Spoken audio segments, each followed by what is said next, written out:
Good morning. Welcome, and thank you for joining us for our Northern Light Health Good Health is Good Business Zoom conference. Today, we will be discussing the latest on COVID-19 and will address common women's health concerns as it relates to the vaccination. We will also discuss vaccine availability in Maine and will walk you through the ever-changing CDC guidelines as it relates to COVID-19 precautions. Knowing that much of these changes result in varying degrees of heightened anxiety, confusion, and misunderstanding, we will also share strategies for conflict management during times of continuous change. As you can see, we have a lot to talk about, and I am excited to get started. Today will be full of useful and timely information. I'm Karen Hawks, Vice President of Operations at Northern Light Beacon Health, and I'll be your moderator for the next hour. Our expert panelists today are Dr. Alamide Sabawali, an OBGYN physician at Northern Light Eastern Maine Medical Center, Suzanne Mooreshead, a registered nurse and the Associate Vice President of Infection Prevention for Northern Light Health, Matt Marston, a pharmacist and Vice President of Pharmacy for Northern Light Health, Yamaya St. Clair, an Employee Assistant Program Counselor at Workforce, and returning guest Dr. Jim Jarvis, the Senior Physician Executive and Director of Clinical Education at Northern Light Eastern Maine Medical Center. And Dr. Jarvis also serves as the COVID-19 Response Incident Commander. Before we get started, I will read our legal disclosure. The coronavirus pandemic is an ongoing, continuously evolving situation. Northern Light Health encourages everyone to follow federal and state governmental guidance and mandates. Northern Light Health does not know the particulars of your situation, so the information presented today is general in nature and is based upon Northern Light Health's own experience, which may or may not apply in your specific situation and which may be revised as we learn more about the coronavirus. Accordingly, following any guidance Northern Light Health presents today in no way guarantees that you, your employees, and/or your customers and clients will not contract or spread the coronavirus. A reminder, this hour is for you. If at any time you have a question for one of our panelists, please use the chat function and I'll keep track of questions and we'll have the speakers respond after today's formal presentations. Also, I hope each of you will take a few minutes immediately following this hour to answer our quick 5-question survey. Your input directly affects our topics and helps guide our future conferences. Dr. Jarvis will be getting the discussion today started by providing an update on COVID-19. Dr. Jarvis? Thank you, Karen. Next slide, please. So we have some good things for us to talk about as far as COVID-19. We have seen some improvement in our numbers in terms of overall cases here in the state of Maine and hospitalizations in the state of Maine. And while that's good, we've also known that the pace of vaccination to protect people has slowed. In fact, 1/3 of Americans continue to be hesitant about getting the vaccine. One of the major concerns right now worldwide is that the Delta variant, and again, we've kind of used some confusing terms throughout the course of us giving these presentations. Recently, the World Health Organization has reclassified the different variants around the world for the virus that causes COVID-19. There's the original strain, there's the Alpha variant, which is the variant that we were calling B.1.1.7 or first described in the United Kingdom. There's the Beta variant, which is the first described in South Africa, and the Delta variant, which is the one that was first described in India. And that one now appears to be more contagious and causing more severe disease than any of the previous variants. And in fact, in many countries is becoming the dominant strain. It accounts for about 10% of new cases here in the United States. And it is predicted that unless we stem the tide of this pandemic, this variant will become the dominant strain, much like we saw the Alpha variant or that UK variant becoming the dominant strain before. And again, new mutations to this variant are starting to emerge, including a concerning one out of Vietnam, where the Delta variant, which was already a powerful and sickening virus, has become even stronger. So next slide, please. But here's the good news. Maine still is a leader in vaccination rates. Our case numbers and hospitalizations continue to trend downward. And across the United States, there are reports now that places that have had higher vaccination rates have lower incidence of COVID-19. So a strong message there. These vaccines do work. Next slide, please. So I just want to do a little bit of a comparison for here in Maine. And this is the vaccination rate by county. And what we really want to see is as many counties in the green and blue areas as possible and as few red and yellows. And really the difference between green and blue happens to do with population density more than it has to do with vaccination rates. And even just in the time frame between the 8th of June and the 16th of June, you can see, if you look closely enough, that several of the red and yellow counties have turned either blue or green just in that short amount of time. But we're not out of the woods until we see the entire state of Maine being blue and green. And with that, one thing that's perfectly clear now is that vaccination is the most important weapon we have against COVID-19. I'll turn it back over to you, Karen. Thank you, Dr. Jarvis. And we'll have Matt talking a little bit later about the availability of our vaccines across the state of Maine. So stay tuned for that information as well. So there's much being said around reproductive and women's health and the COVID-19 vaccine. Lots of concerns, some well-informed, some not well-informed. And we have a special guest here today. It's my pleasure to welcome Dr. Subawali, who will help set the record straight and help us better understand the science as it relates to these concerns.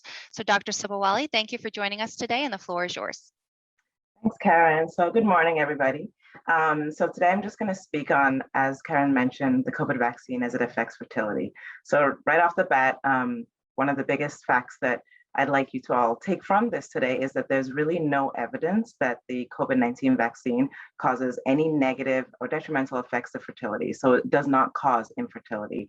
And to prove that, there have been numerous studies and programs where people register themselves when they do get pregnant, and over 100,000 pregnancies have been reported from individuals who received the vaccine. And there have been no safety issues in those pregnancies. There's been no increased risk of miscarriages and things that people are more concerned about, which is a good thing to know.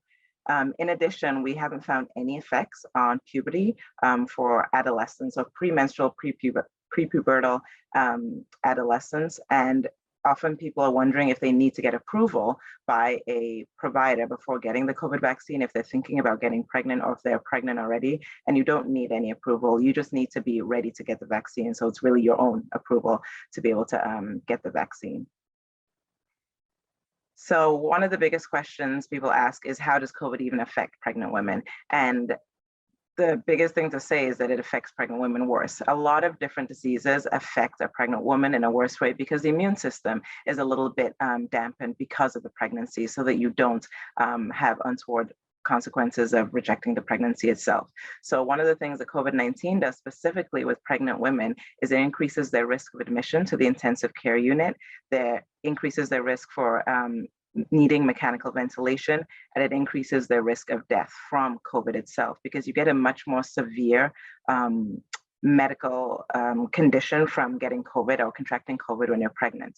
In addition, COVID-19, when you do get the disease in pregnancy, it does affect you most severely if you're diabetic or overweight, as well as pregnant. And it has been found to increase the risk of preterm labor, and not in that it separately increases your risk of going into preterm labor, but because of the effects of COVID on your respiratory health and your cardiac ability, it changes that physiology, which makes things worse environments for the fetus. And so therefore that often precipitates a delivery earlier than would normally happen if you weren't infected. Next slide, please. So I do encourage people, if you still have questions and you still don't understand all the information that's out there, there are lots of people that you can speak to. And, you know, primarily you want to speak to your primary care physician or your obstetrician gynecologist, and they're going to be able to provide you with the most up-to-date, you know, scientific information that's out there. The research is constantly evolving, but the vast majority, the majority of the research right now is showing that COVID-19 vaccinations for people who are trying to get pregnant, for people who are pregnant, who are breastfeeding, is safe. And so I'd encourage you to talk to any of these two professionals or providers in your area. And if you don't have a primary care physician or an obstetrician gynecologist, we have many, many clinics across Maine within our system, and you can call. And this image here just shows you how widespread we are. We have many places that you can call, and you can ask for an appointment. And if it's just to, you know, get counseling, that could be done by telehealth if you can't go to the office, you know, or even you can go in and meet the provider. But we do encourage you to reach out to one of these 18 women's health locations. And then we have, next slide, sorry. we have multiple primary care physicians as primary care locations across the state too that you can call to make an appointment just to get some more information about the vaccine and fertility or any other questions you have regarding it. I'll hand it back to you now, Karen. Oh, sorry. Lastly, so we do have some additional resources which are going to be placed on the website after this meeting. And there's a little FAQ there on vaccinations and pregnancy. And the American College of Obstetrics and Gynecology also has a great practice advisory, where a lot of my information today came from, just outlining more details regarding the facts around, or the positive facts around getting vaccinated. If you're thinking of getting pregnant, getting vaccinated if you're pregnant already, or even postpartum and thinking of getting the vaccine for breastfeeding purposes. Thank you so much, Dr. Sobowale. And I problem. really encourage our audience to take advantage of having your presence here today by asking questions in the chat box, and let's utilize the resource while we have Dr. Sobowale here to address these common concerns, but also, better understand the science. So now I'll welcome back Matt Marston to our Zoom conference. Matt has joined us several times throughout the past year to give us updates on vaccine availability. So Matt, now that the mass vaccination sites are closing, can you give us a better understanding of what current and future state looks like in terms of vaccination as well as community immunity in Maine? Absolutely. Thank you, Karen. And to follow up with Dr. Jarvis and Dr. Sobowale, now that we know the many great reasons in which we should be encouraging vaccination, at Northern Light, we've put a lot of work into the channels in which the public can receive the vaccination. So one thing that's different now than a few months ago even was that there's now enough vaccine available in the United States to vaccinate every single American. So I think we can all remember back to when vaccine supply was so limited and we had to prioritize who received the vaccine and when to allocate resources effectively. Now that's not the case, and we can openly encourage anyone to be vaccinated that is ready and willing to receive the vaccine. And Maine has done a great job with that so far, with ranking third in the nation in terms of percent of population vaccinated. But as Dr. Jarvis and I have communicated before too, we really want to be at 100%. Right. So it would be wonderful if we could get Maine to a point where we're number one and we had even more of our population vaccinated. And while we may not actually hit 100%, because there's some that have medical conditions that preclude them from getting the vaccine, we can certainly try to achieve as high of a rate as we can to protect those that actually can't receive the vaccine themselves with herd immunity. So one of the ways that we've been pivoting in our strategy to get vaccine out to the public is to shift towards a bringing the patient to the vaccine strategy, to bringing the vaccine to the patient. And you can see where we started with 9 vaccination sites around the state, which were also considered what we would call mass vaccination sites, giving upwards of over 30,000 vaccine doses in a week. We are now at a point where we have over 172 vaccination sites or opportunities that we've offered around the state, and worked with over 62 school systems now at this point to provide vaccine to those in the 12 to 18 years of age group. Next slide. So what I want to inform everyone about now is where can we go to identify the areas in which you can receive a vaccine, and how we intend to make sure that people are aware of those. So we continuously update our COVID-19 coronavirus portal within our Northern Light Health webpage. It's a wealth of information, both with frequently asked questions, as well as a listing and accounting of all the sites that are offering both walk-in and appointment-based scheduling for COVID-19 vaccinations. So we have a very good spread across the state, as you saw in the previous slide, in terms of where people can access the vaccines.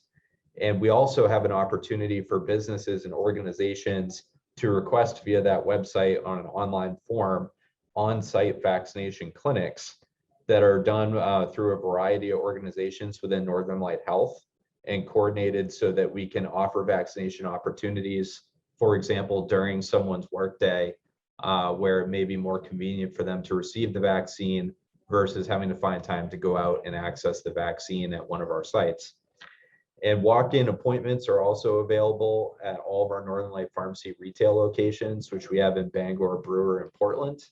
And our physician practices in Northern Light hospitals are continuously offering vaccines to everyone that comes in during the regular scheduled visits that is identified as having not been vaccinated in the past. So those are some of the things to expect through Northern Light Health. And I want to, again, encourage everyone to get out there and get vaccinated, and encourage your friends and family to do the same. Thank you, Matt. And it's great to see that there's an abundance of vaccine for people to access that quickly and easily. So definitely appreciate that message. It's amazing how far we've come in a short amount of time. Suzanne Mooreshead is our next speaker. And like several of our other guests today, Suzanne is no stranger to this Zoom conference. It is a pleasure to welcome you back, Suzanne. There have been so many recent changes to CDC guidance, both nationally and in the state of Maine. And the rapid changes make it very difficult for us, and especially for employers, to navigate. So we welcome any insight or guidance you can provide today.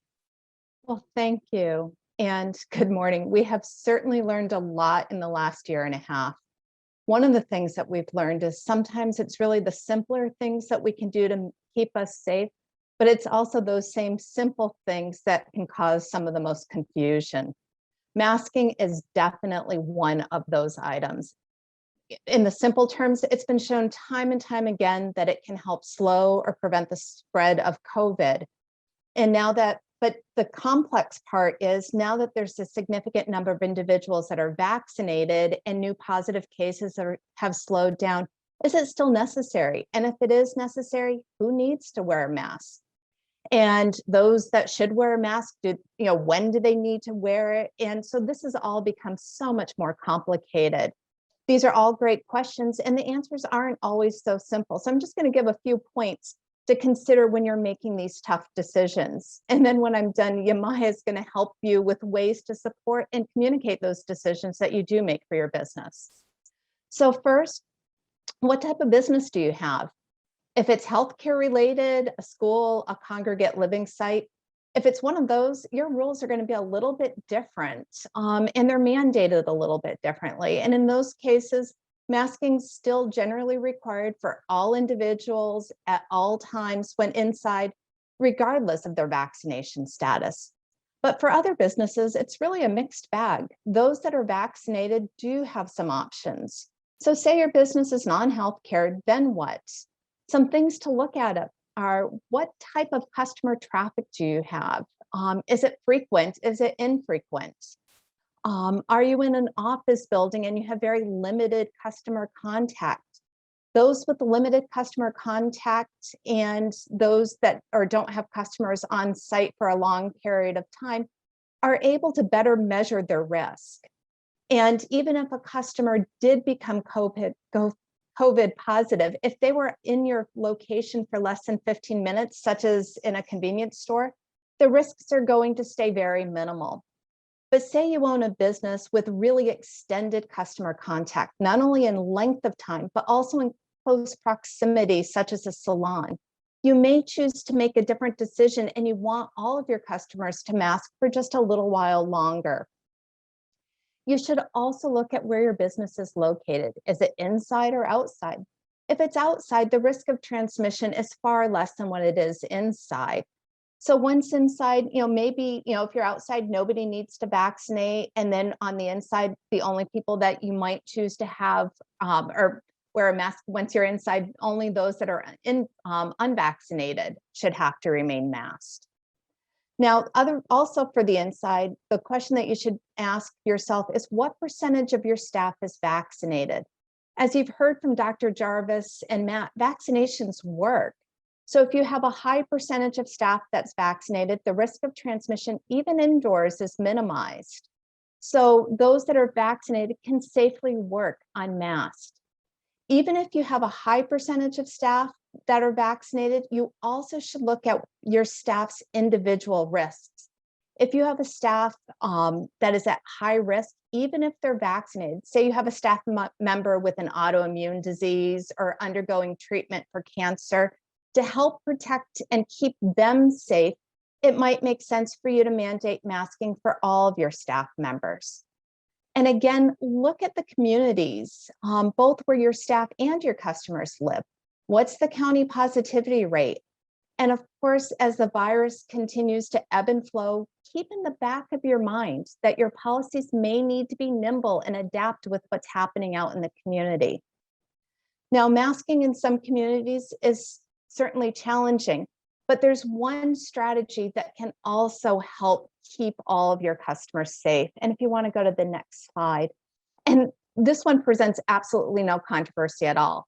Your mother is absolutely right. Washing your hands makes a difference.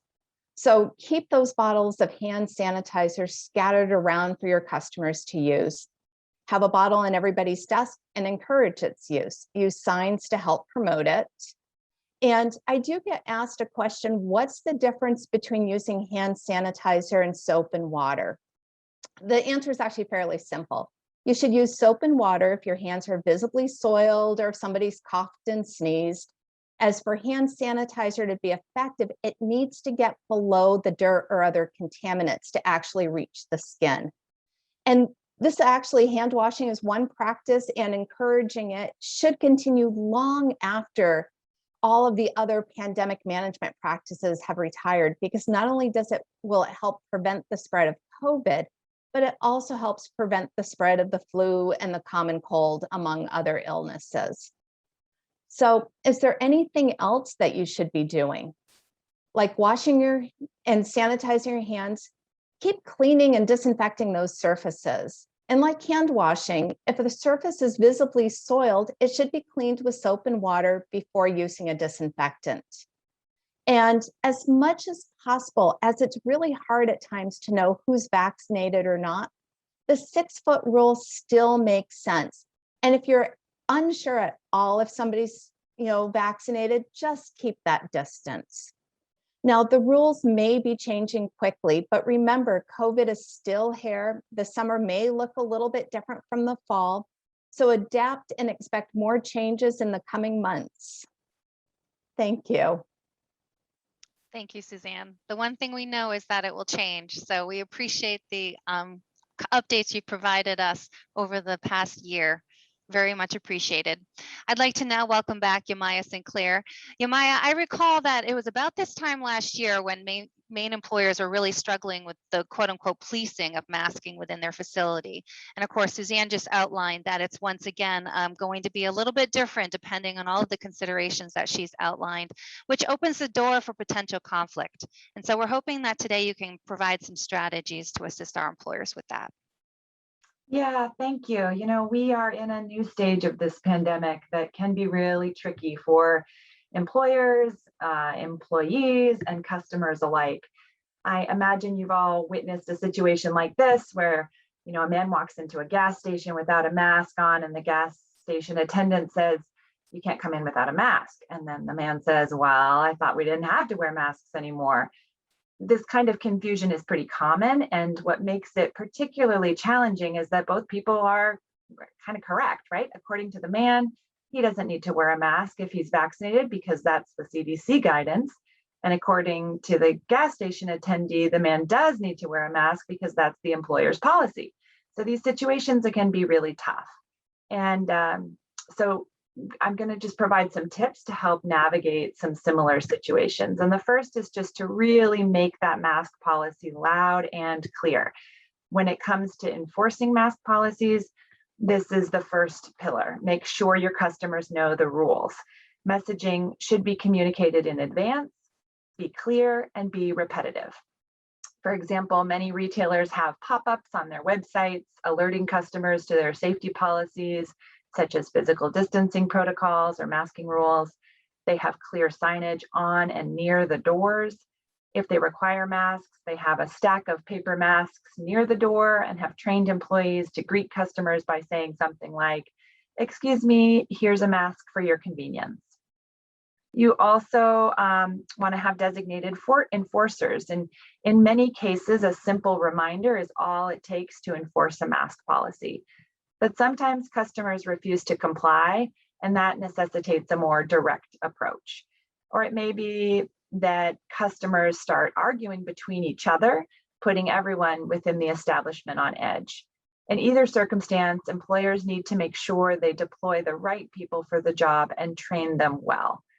Companies need to make and articulate a kind of multi-step approach to enforcement. So if, for example, your policy is that all customers wear masks, train frontline workers on how to state that policy. Then if a customer refuses to put on a mask after initial contact, the frontline worker would call a manager. If the manager gets a further negative response, they would then call security, or if need be, law enforcement.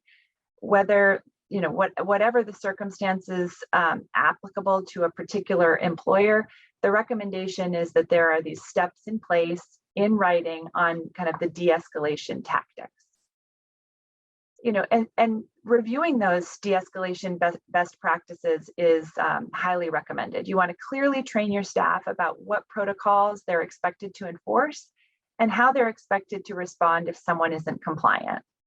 Conflict in the workplace is common even without the stressors of a pandemic. So it's always a good professional development opportunity to offer training on conflict management and de-escalation.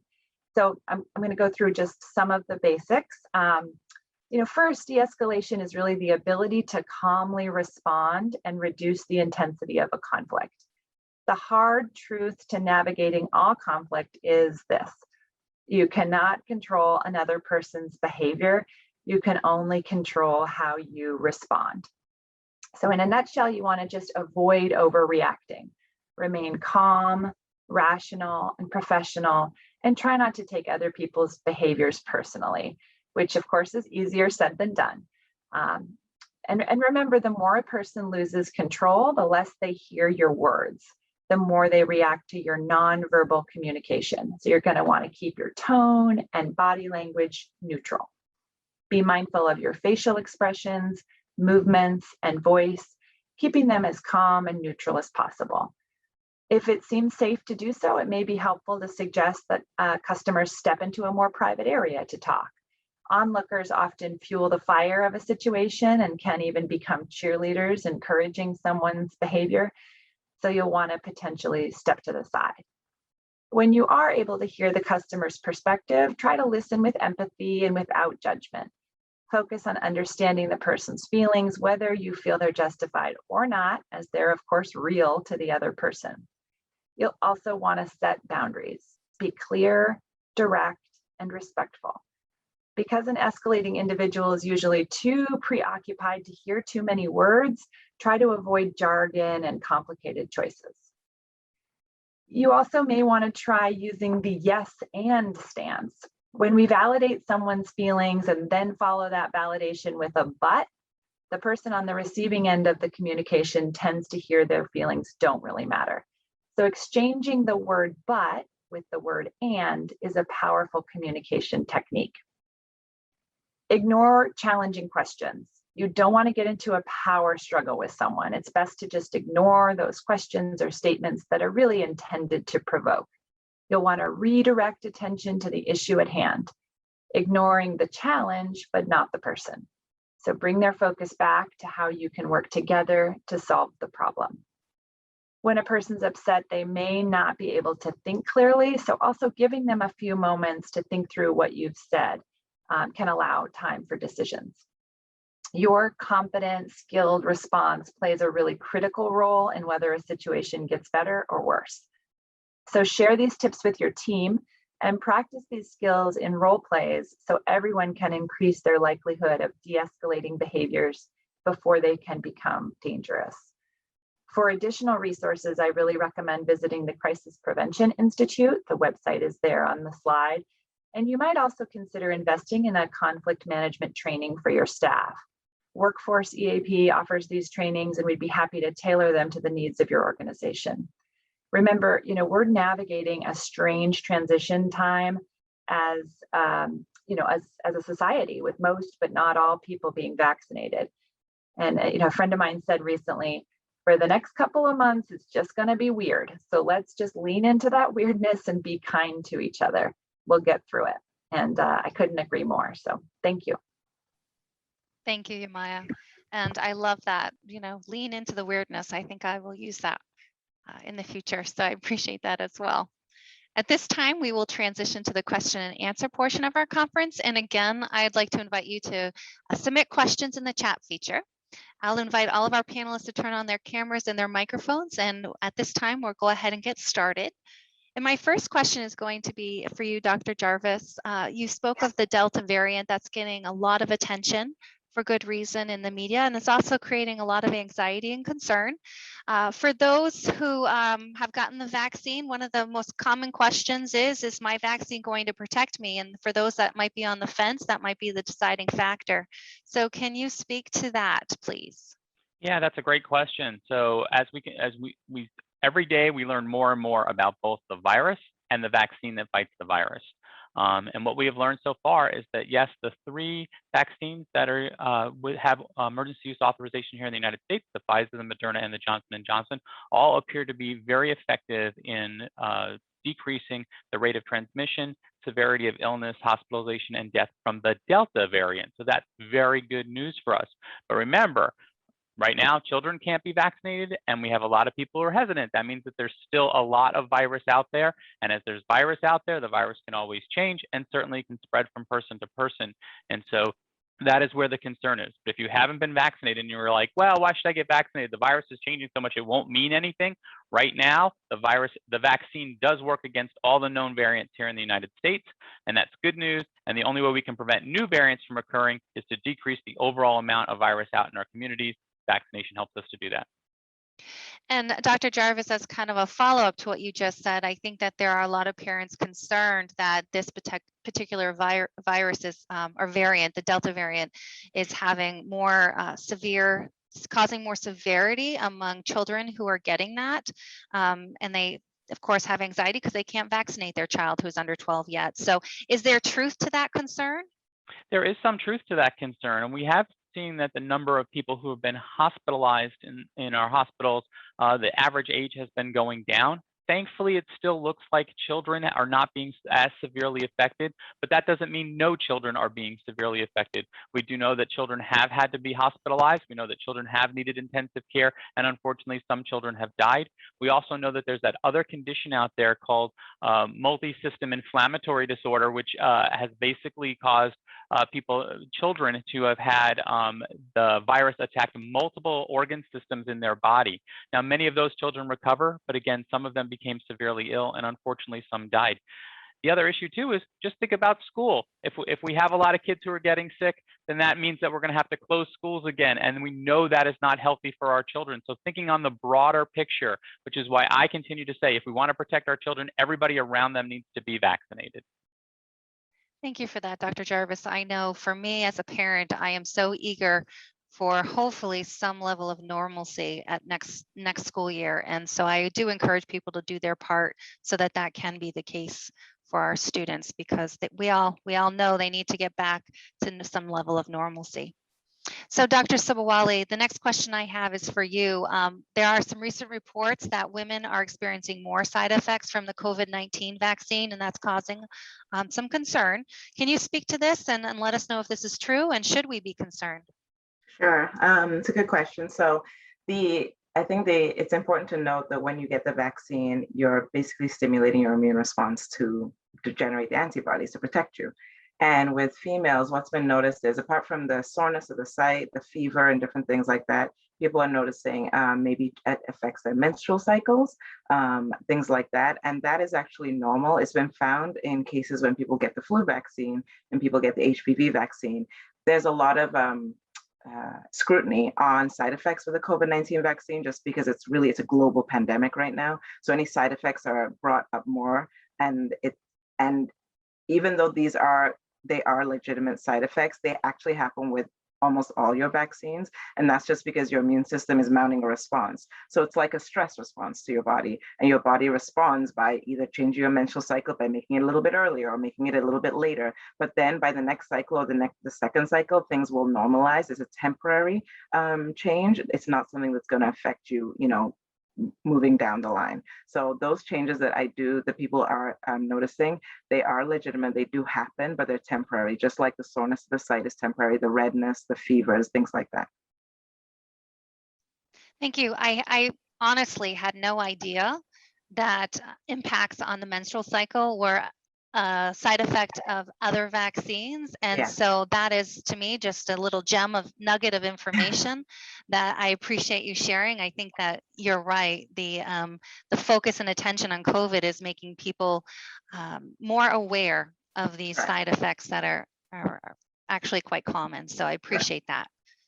The next question is for you, Suzanne. This was actually submitted by a participant prior to today's Zoom conference. How important is air handling, and what role can modern air handling play to assure a healthy environment, particularly in entertainment venues such as cinemas, for instance? Sure. Yeah, air handling systems really are very important. Many of our buildings in the area are older and the air doesn't circulate as well as they do in some of the newer buildings. And the air handling may not necessarily prevent the spread from me and the person sitting next to me if one of us was COVID positive, but it certainly will help mitigate the risk to the larger group, as it will kind of redirect whatever virus is in the air outside of the building or into a different space where it can be scrubbed. Now, the one thing to keep in mind with air handling systems is that they all should draw the air up and away from the individuals rather than horizontally across the crowd. So that would be kind of that one caveat on an air handling system, how it should work. Thank you, Suzanne. We're back to summer in Maine, so those questions are back and very useful information, so I appreciate that. Matt, I'm going to ask you the next question. It's regards to boosters. Lots of discussion about if a booster is necessary. Some are saying yes, it is. Some are saying it's too early to tell. Can you shed any light on this topic? Is it looking like every vaccination at this point, including Johnson & Johnson, Moderna, Pfizer, will need a booster? And if so, do we know the timing of that? Yeah, so great question, Karen. In terms of boosters, the expert opinion out there is that at some point we will likely need boosters for COVID-19 vaccinations. Reason being, COVID or coronavirus is something that's been present in our communities for a very long time. COVID-19 or SARS-CoV-2 is just a variant of a normal virus that's out there in the community. If you think about the common cold, the virus is implicated in most of those occurrences out there in the community. So one thing to keep in mind with that is much like the flu and how we have different variations of flu vaccines that come out every year, coronavirus is prone to mutation, and we've seen that with variants. And you may have heard from the state CDC them refer to the race against the variants frequently. And that is because the more people we can vaccinate and slow the spread of the disease, the less likely there is to have variants of coronavirus out there in the public that take hold. And it's those variants that could potentially escape the immunity conferred by the vaccine. So at some point in time, we may find ourselves facing a variant that will require a booster to generate immunity towards that variant. So that's what both the CDC and drug manufacturers are monitoring. And thankfully, we have not seen that happen. And we still have great effectiveness of the vaccine against the variants that are prevalent out there in the community. So more reason for everyone to go out and get vaccinated as quickly as possible so we can continue to prolong the immunity that we're seeing from the vaccine and delay the need for a booster in the future. In terms of when we might need the booster, unfortunately, that's an unknown at this point in time. And I will say that it's highly dependent on us. So if we go out there and we get vaccinated and we slow that spread, we may not need a booster as quickly as we might if the spread of the virus continues. This is a little bit of a, can you forecast the future, Matt? But if we were to have to be told that we do need to get a booster, we did mass vaccinations across the country. Do you anticipate that we would have to go back to that model? It's unknown at this time. However, I would say that it may present similar to what we see with influenza vaccine every year, where it becomes part of our normal workflow within a healthcare institution to provide during office visits at doctor's appointments within our pharmacies that are all now providing COVID vaccines. So there's a wider variety of areas in which you can get vaccinated now than there was when vaccine supply was so short. And so it could very well be a much different picture when the booster vaccines come out. And then there'll also be less, I would say, urgency for everyone to all get vaccinated at once, because we all that received the first round of vaccines will still have present some degree of immunity to coronavirus, versus before we all started at zero. So we had no prior exposure to the virus and therefore had no immunity to COVID-19 whatsoever. Great. Thank you so much, Matt. Yamaya, I will ask the next question of you. You had talked about and presented the de-escalation best practices, but in order to really do that well, the employee has to have a handle on their own emotions. They have to manage their own reactions and their own emotions to that. What strategies can you offer? Yeah, this is I'm sure I don't have to tell anyone on this call what emotionally taxing year this has been. And people are more irritable than usual in general and just have a shorter fuse. And so not only are we working with the general public that are experiencing that, but our employees are part of the general public. We're all a part of it. We're all impacted. I don't know that anyone is really their best selves right now. And so that idea of self-care, for lack of a better term, is more critical than ever. We really have to be intentionally refueling our own wellness in order to stay grounded and calm when other people are escalating. And so that it's this kind of preventative work that we each have to be doing and need to be encouraging our employees to do, to take that time off that they've earned, to get a good night's sleep, to drink a lot of water, to take breaks during the day and step away and go outside and gulp in some fresh air, and just do those things that refuel them.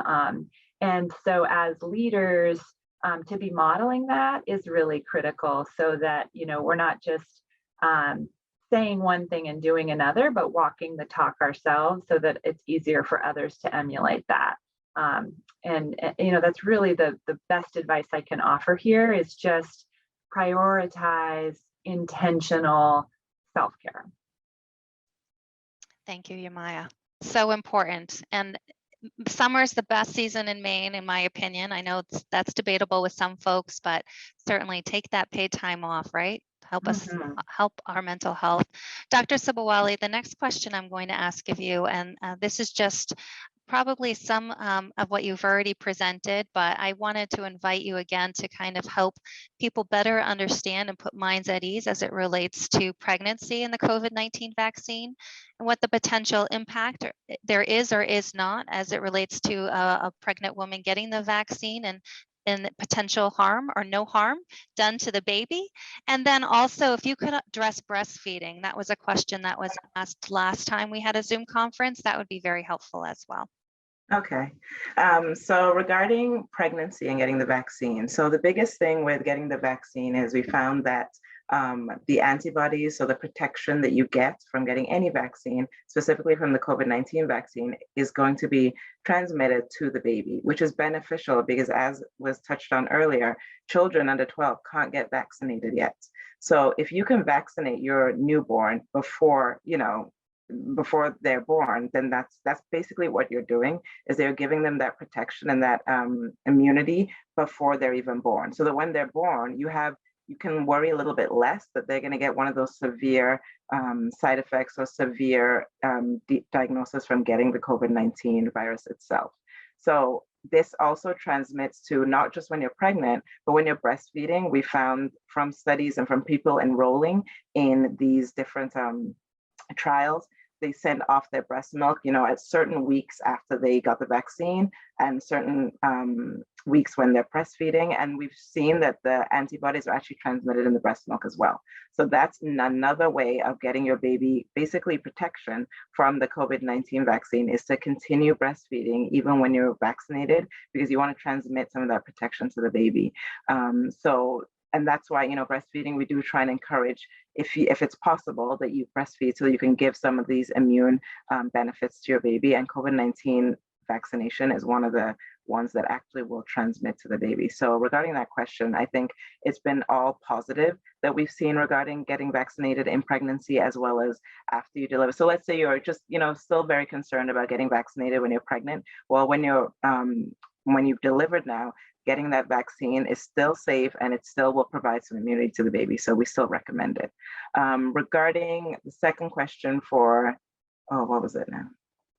Can you remind me? Potentially, well, I think you somewhat addressed it, but when you're pregnant, the benefit of getting the vaccination and the potential impact on the baby. So yeah, I think so you got there both. is, Yep. yes.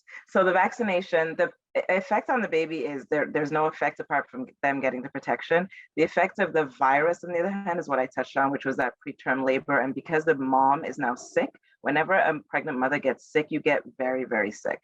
And so if now that mom is having respiratory issues or cardiac issues, in order to keep the benefits of the mom, as well as, the benefits of the baby too, at the highest level, the rest of the benefits, sometimes that's why we have to deliver babies earlier in order to protect the mom from, passing away or the baby from passing away. So definitely getting the vaccine decreases all those severe outcomes of COVID.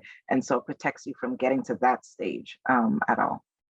And there is some, as a follow-up, there are some concerns out on social media that the vaccine could potentially trigger a miscarriage. Can you address that? Right. So it's not been shown that it can trigger a miscarriage. The actual miscarriage rate for the COVID vaccine is about the same as for general public, for people who don't get vaccinated, for people who are, just trying to get pregnant. So they haven't found that miscarriage rate has gone up specifically as it relates to COVID-19 vaccinations. Yeah. Okay, great. Good news. Yeah. Thank you. Dr. Jarvis, the next question I'm going to toss your way. The governor announced that the state of emergency in Maine is going to conclude on June 30th. What does this mean for Maine?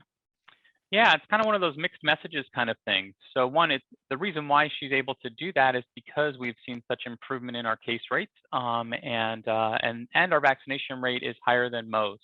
But it doesn't mean that the pandemic is over. We have to remember what that emergency declaration really entailed. It allowed the governor and some of the cabinet level positions to have some authority that they typically would not have in a normal circumstance. It also did provide some resources for the private sector as well, and those expire when the emergency declaration expires. But that is actually the sad side of things, because we've actually become much more a society that is dealing with COVID as if that's our new normal.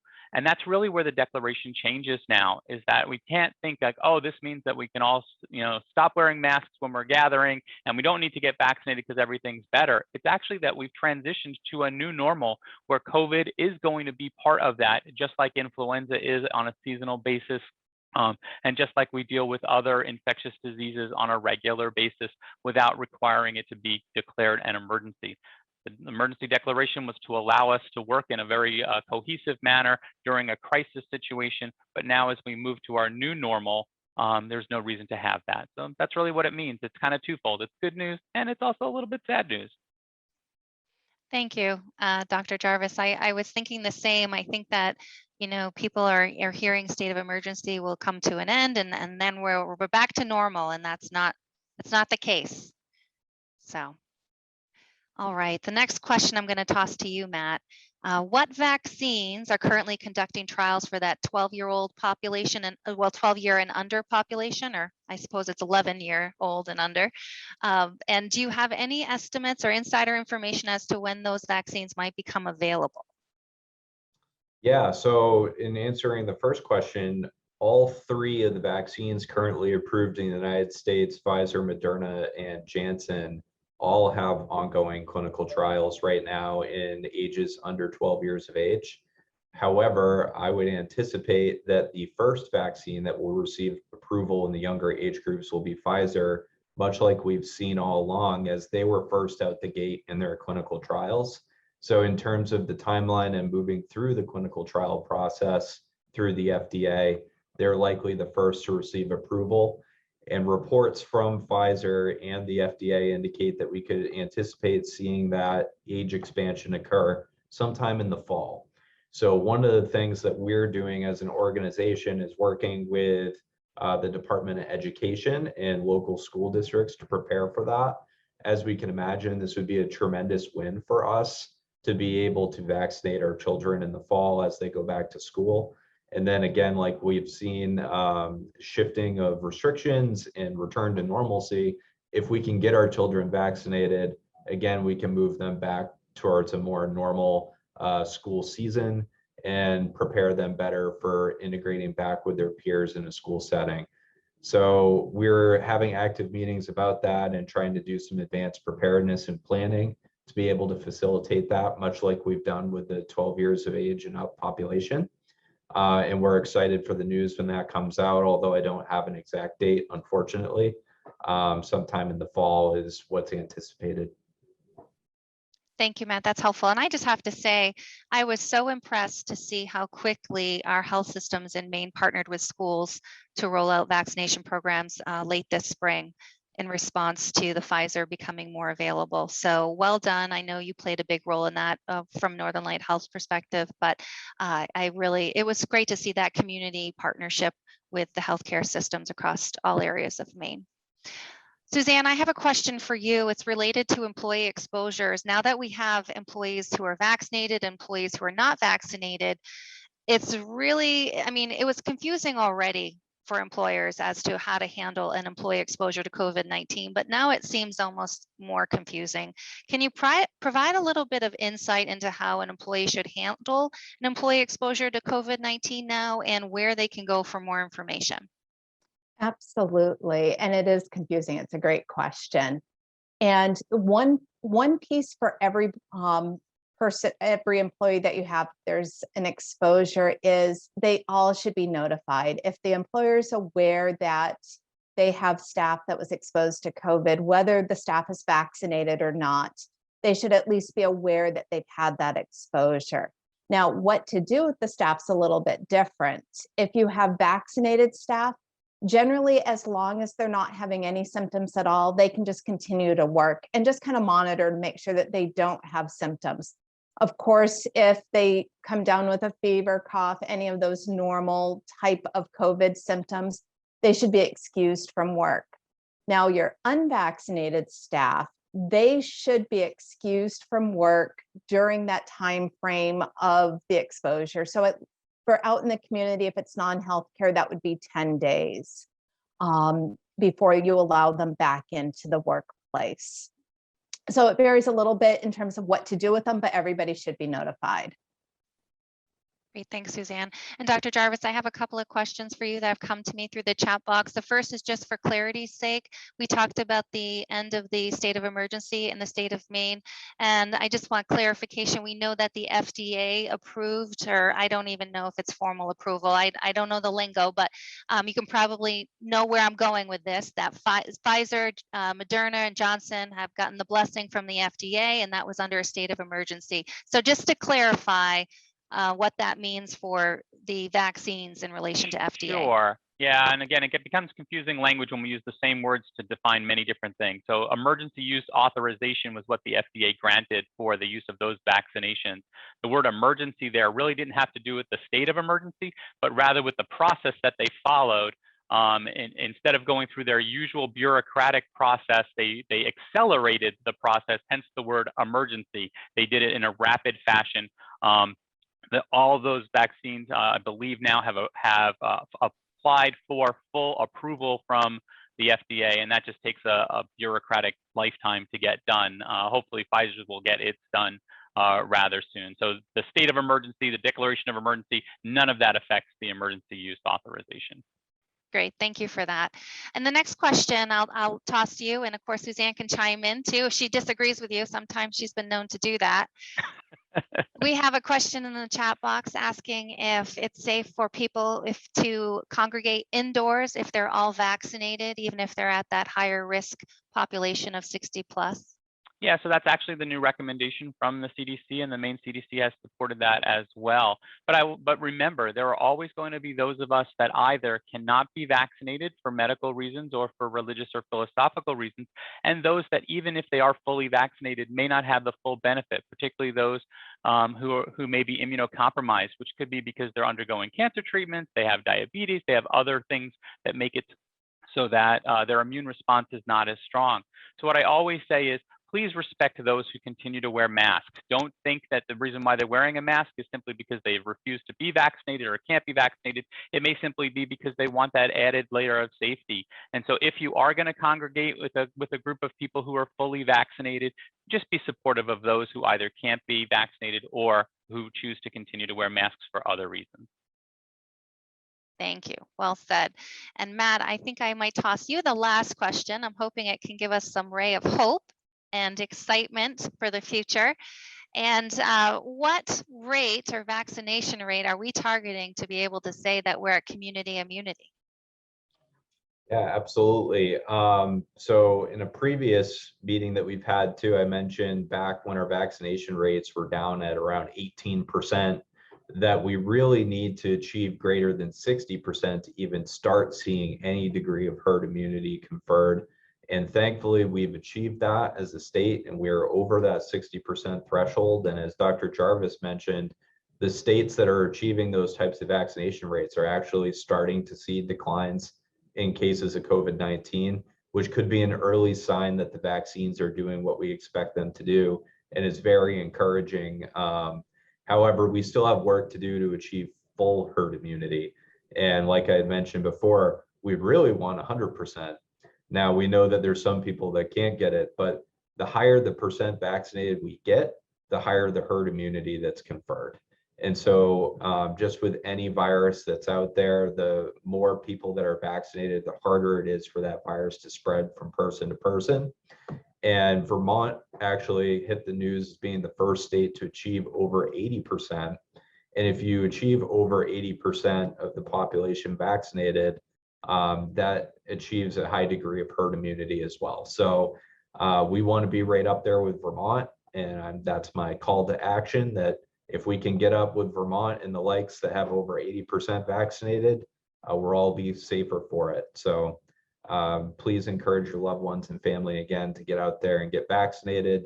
And then we can continue to see the restrictions lift and enjoy the freedoms that we're getting and being able to get out there and return to normalcy. Thanks, Matt.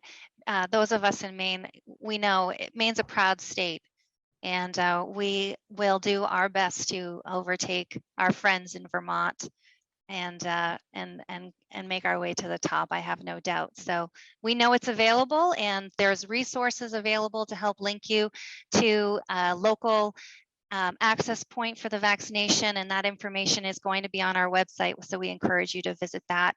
Thank you all for joining us, and a special thank you to our panelists. We have included tools for you at the end of this presentation, as I mentioned, and you can also find recordings of all of our Zoom conferences on our Northern Light Health website, and we've had some fantastic ones with a wealth of information. I learn something new every time. I hope this hour has been a help to you, to support you and your employees and our communities to safely manage your business. Just a reminder, we will be emailing you a survey right after our conference today, and we welcome your feedback. It is important to us as we plan future sessions. Our next session is on July 15th. At that time, we will have a lively discussion about what the new work normal will be post-COVID, touching upon the work-life integration, defining business needs, remote work versus on-site, etc. So it's going to be a great hour, and we hope you join us. We will send you the link for this session, and we encourage you to share that save the date with your friends, colleagues, and others who might benefit. By working together, we will keep Maine safe. Thank you, and have a wonderful afternoon, and enjoy our beautiful Maine weather.